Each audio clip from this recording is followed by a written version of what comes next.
বন্ধুরা, এইরকম আরও পর্ব পেতে সাবস্ক্রাইব করো ময়মনসংহার, বর্তমানের ময়মনসিংহ। শহরের প্রান্তে ব্রহ্মপুত্র নদের ধারে একটা পুরনো স্কুল ভবন ছিল। স্কুলটি বহু বছর আগে বন্ধ হয়ে গেছে। ভাঙা জানালা, শ্যাওলা ধরা দেয়াল আর মরিচা পড়া গেট, সব মিলিয়ে জায়গাটা যেন দিনের বেলাতেও একটু অদ্ভুত লাগত। শহরের মানুষ বলতো সূর্য ডুবে গেলে ওদিক দিয়ে না যাওয়াই ভালো। একদিন কলেজ পড়ুয়ার রাহাত আর তার ৩ বন্ধুর সিদ্ধান্ত নিল তারা ওই স্কুল ভবনের ভেতরে গিয়ে দেখবে আসলে কি আছে। সবাই বলতো রাত হলে সেখানে কারো কান্নার শব্দ শোনা যায়, কখনো শিশুর মতো, কখনো আবার বৃদ্ধার মতো ভারী নিঃশ্বাস। সেদিন ছিল অমাবস্যা, চারদিকে কুয়াশা আর নিস্তব্ধতা। রাত 10:30টার দিকে তারা স্কুলের ভাঙা গেট ঠেলে ভেতরে ঢুকল। টর্চের আলোয় ধুলো উঠছিল। করিডোরে পা রাখতেই হঠাৎ যেন দূর থেকে ঠক ঠক ঠক শব্দ ভেসে এলো, যেন কেউ ধীরে ধীরে কাঠের মেঝেতে হাঁটছে। রাহাত সাহস করে বলল, কে আছেন সেখানে? কোনো উত্তর নেই, শুধু হালকা ঠান্ডা বাতাস গায়ে লাগল, অথচ জানালা সব বন্ধ।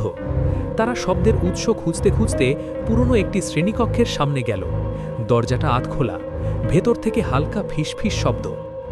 আমাকে বের করো। বন্ধুরা একে অপরের দিকে তাকালো। রাহাত দরজাটা ধীরে ধীরে ঠেলে খুলল। ভেতরে কেউ নেই, শুধু কোণায় একটা পুরনো আলমারি। হঠাৎ আলমারির ভেতর থেকে জোরে ধাক্কার শব্দ।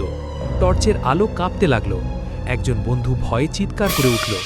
রাহাত এগিয়ে গিয়ে আলমারির দরজা খুলতেই ভেতর থেকে ঠান্ডা বাতাসের ঝাপটা বের হল, আর মেঝেতে পড়ে গেল একটি পুরনো ডায়েরি।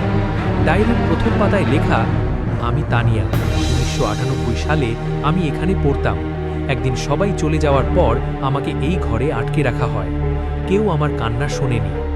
লেখাটা সেখানেই শেষ। হঠাৎ পুরো ঘর অন্ধকার হয়ে গেল।